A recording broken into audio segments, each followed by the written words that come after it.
Share business 24.com থেকে সবাইকে স্বাগত জানাচ্ছি।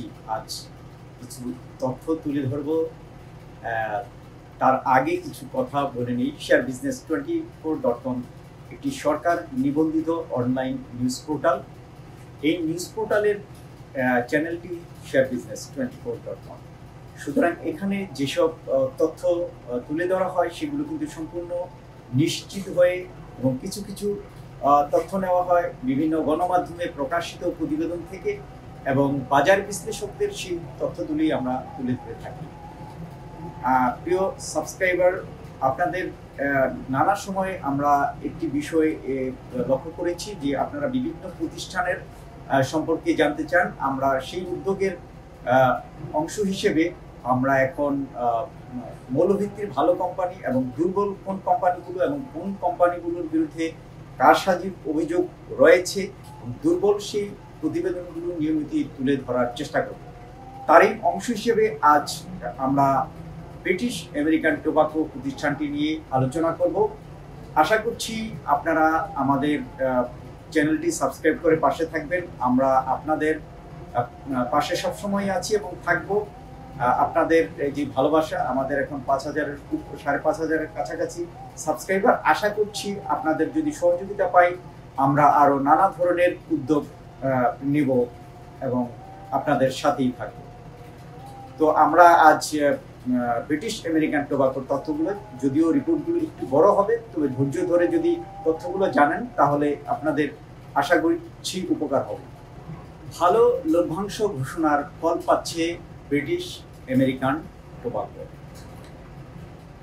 ভোজ্যতেল সিগারেট উৎপাদনকারী প্রতিষ্ঠান ব্রিটিশ আমেরিকান টোবাকো বাংলাদেশ চলতি হিসাব বছরের প্রথম 6 মাসের আর্থিক প্রতিবেদনে আমরা এখন তুলে ধরব।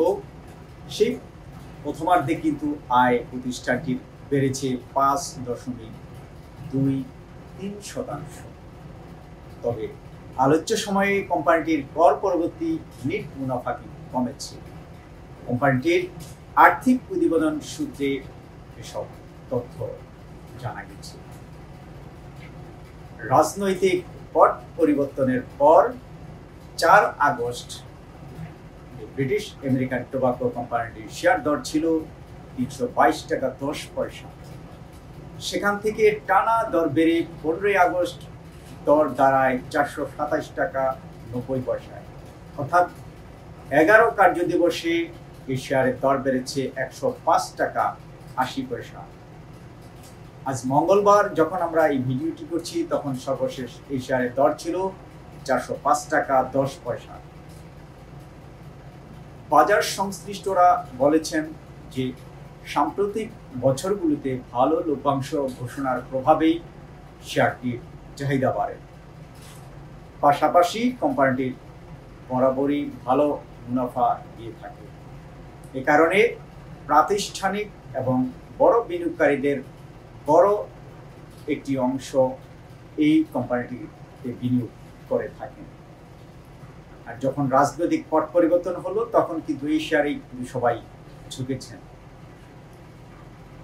জানা যায় চলতি হিসাব বছরের প্রথমার্ধে কোম্পানিটির আয় হয়েছে 22,340 কোটি টাকা। আগের হিসাব বছর একই সময় যা ছিল 21,203 কোটি টাকা। আলোচ্য সময়ে 17,454 কোটি টাকার ভ্যাট ও সম্পূরক শুল্ক হিসেবে সরকারকে পরিশোধ করেছে এই বহুজাতিক কোম্পানি। এ সময়ে কোম্পানিটির নেট মুনাফা হয়েছে 925 কোটি টাকা। আগের হিসাব বছরের একই সময়ে যা ছিল 950 কোটি টাকা। প্রথমার্ধে কোম্পানিটির শেয়ার প্রতি আয় হয়েছে 17 টাকা 14 পয়সা।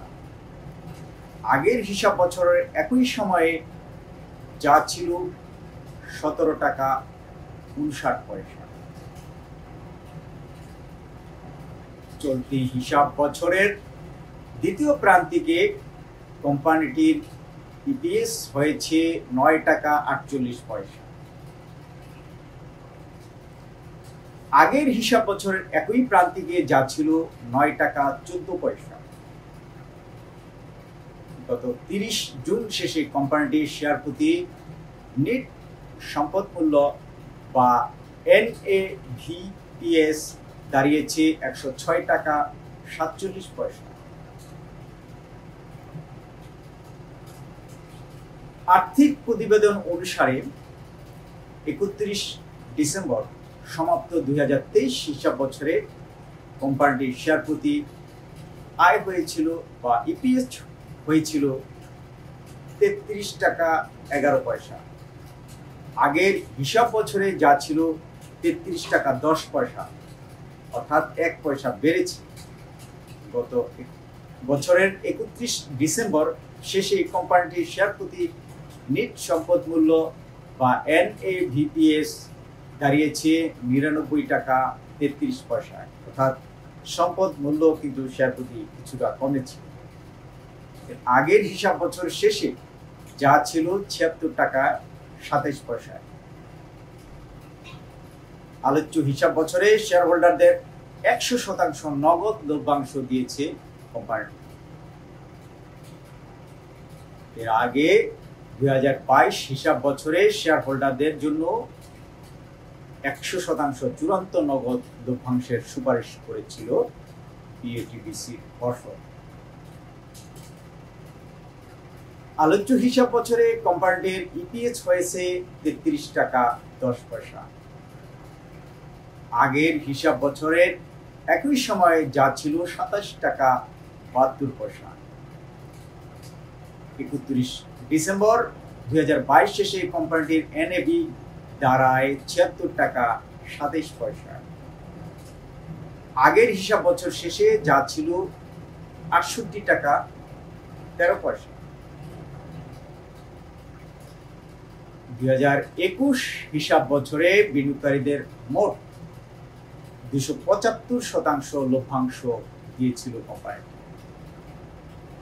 এর মধ্যে 150% নগদ এবং 125% অন্তর্বর্তীকালীন লভ্যাংশ ঘোষণা করেছিল। এর আগে 2020 সালের 21 ডিসেম্বর সমাপ্ত হিসাব বছরে শেয়ার হোল্ডারদের 500% চূড়ান্ত লভ্যাংশ দিয়েছিল BATBC। এর মধ্যে 300% নগদ ও 200% স্টক লভ্যাংশ ছিল। এর আগে আলোচ্য হিসাব বছরের প্রথম 3 প্রান্তিকের আর্থিক প্রতিবেদনের উপর ভিত্তি করে কোম্পানিটি শেয়ার হোল্ডারদের 300% অন্তর্বর্তীকালীন লভ্যাংশ দিয়েছিল, যার পুরোটাই ছিল নগদ লভ্যাংশ। সব মিলিয়ে ওই হিসাব বছরে 800% লভ্যাংশ দিয়েছিল বহুজাতিক এই কোম্পানিটি। তো বরাবরের মতোই কিন্তু ভালো পরিমাণ লভ্যাংশ ঘোষণা করে আসছিল কোম্পানিটির ঋণমান দীর্ঘমেয়াদী AAA ও স্বল্প মেয়াদে ST1। 31 ডিসেম্বর সমাপ্ত 2023 হিসাব বছরের নিরীক্ষিত প্রতিবেদন ও অন্যান্য প্রাসঙ্গিকতার উপর ভিত্তি করে এ প্রত্যয়ন করেছে credit rating and information and services limited, সংক্ষেপে CRISL।